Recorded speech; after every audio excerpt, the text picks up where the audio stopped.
What's up, everyone? I'm Jason, this is Freebird Garage, and we are working on the flat tracker project frame, the Sportster frame. We got to do some chopping, some tearing apart, and we're gonna get more in the details of what we got going on, all right? Let's do it. All right, so this flat tracker project has just been everywhere. I have like 3 projects in one. The motor alone is a massive project. Jumping back to the frame, originally I was working on the rear tire and the tail end of this, chopping this off in the beginning and then getting into the rear tire. Somewhat had that cell set up, but then everything kind of exploded with trying to get to the front and then the motor just everywhere. All right, so we're jumping back to the frame because a lot of these pieces I need to get apart in order to get to the new parts that are coming in. They went bigger than what I expected, not by sizing, just what I ordered to get this exactly to where I want it. So we have a new oil tank that's gonna be going in. We have the rear swing arm we gotta fix and adjust here. We have the front setup, that's all. So what we're gonna do today is get this frame all torn down to the bare, and then we'll go over a couple pieces we're gonna get into, all right? So I only have a handful, so let's get done. If you wonder what this is a Lowry Racing rim. Their brake set up here as well, and then the Dayton Shops caliper bracket and everything set up here. Pretty much have it, but we need to get this thing down because I have a nasty swing arm that I want to clean up before this gets reassembled. So that's why we're also taking this all apart. All right, so a lot of these pieces are hand tight, so we should be able to yank this all apart pretty quickly.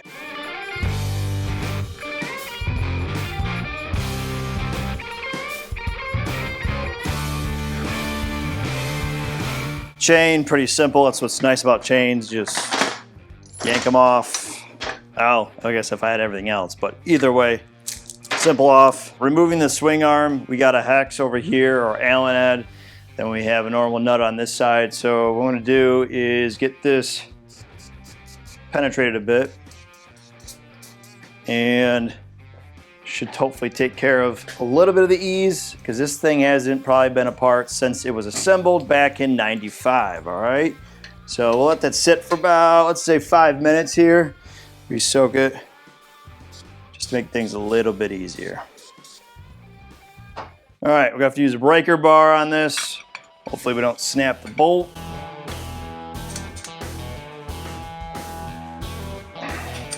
There we go.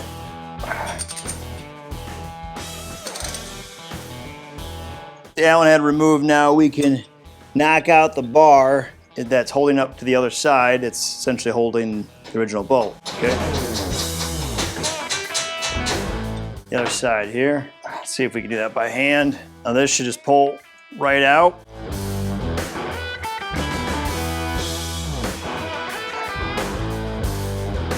There we go.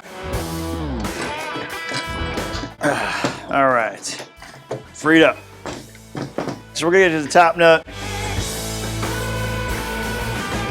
so we can remove the whole front end at once is the idea of this. So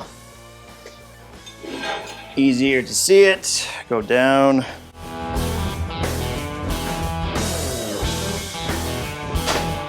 There we go. Let's loosen this up, let's see if we get an easy pull here. You put some pepper on it. There we go.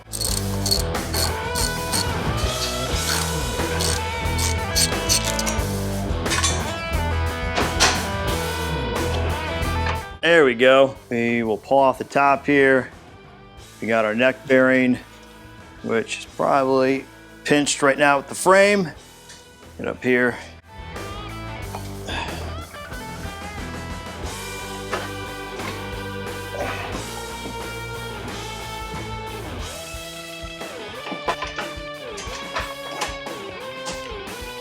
All right, so the bar goes from there to here and it's just in an awkward position. See if we can pull this off.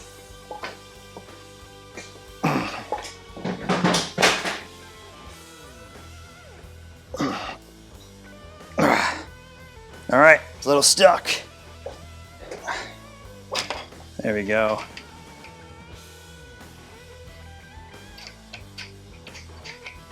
You're free on that side.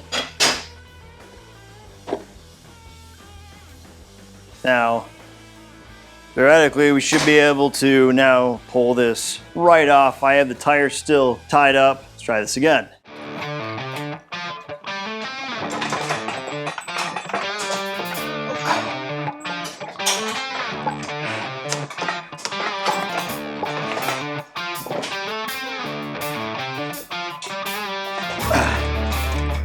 All right, since I can't get this directly right off, we'll just pull off the lower, hopefully breaking these loose here. This should definitely roll off, all right? So got this one here loosened up.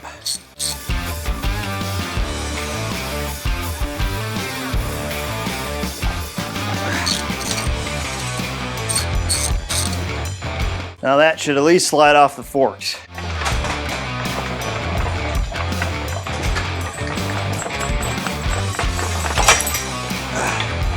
There we go. Freedom. Well, that was a lot more challenging than it needed to be. I thought we were gonna be able to just to pop the top off the triple and then pull it right up the stem, but that was not the case. We just needed to unbolt the forks and slide it right off. But luckily, the stem did come out easily once it was in the right position, and we are free and clear. Essentially, we were down the regulator and I got everything slimmed down. I didn't think I was gonna be at this spot right here. I thought we would have been a little more advanced, and I've gone more reverse in some areas because I need to go back in certain spots and fix up, and we are also changing a couple ideas along the way. We got an oil tank that's gonna be new, so we're gonna remove a bunch of the metal here to be able to get it fitted. We're gonna redo the back end of the forks here. We're gonna get those cleared up for the tail section and make sure that's a lot better. When I first did it, I just kind of chopped them, so we'll be getting into that. Cleaning up the whole frame in general, and now that the front forks are removed and the whole stem is out of it, the most important part, which I'm stoked to bring in, is this right here. Bam, look at that. These are race track ready front triples for a Sportster. Well, per se for a Sportster. So this is going to slide into that front head and that neck joist so that it actually decreases the rake. So we have those, and then we also have some adapter plates in there that will decrease it down to the XR750 flat track original rake, which is at 27 degree, which is very important for doing the flat track, gives you the right stance. So essentially we're going from, I believe, right around a 31, 32 rake, and we're gonna decrease that to a 27 degree rake. So quite a bit of difference as far as what I've been sold. It'll be different when we actually try to install that. But those also adapt to my Olin's, let's see there, the HD universal front forks. Showed a long time ago, but those ones adapt to them. They have the right size diameter to be able to slide the MIP. So super stoked about getting the rest of this all fully together. I got a lot more to clean up on here. But for now, guys, that'll wrap me in this one. I'd greatly appreciate it if you could hit that subscribe button, tap that like, press the notification, leave a comment below and tell me what you think. For those, subscribe. Thank you. As always, stay free. See you guys later. Peace.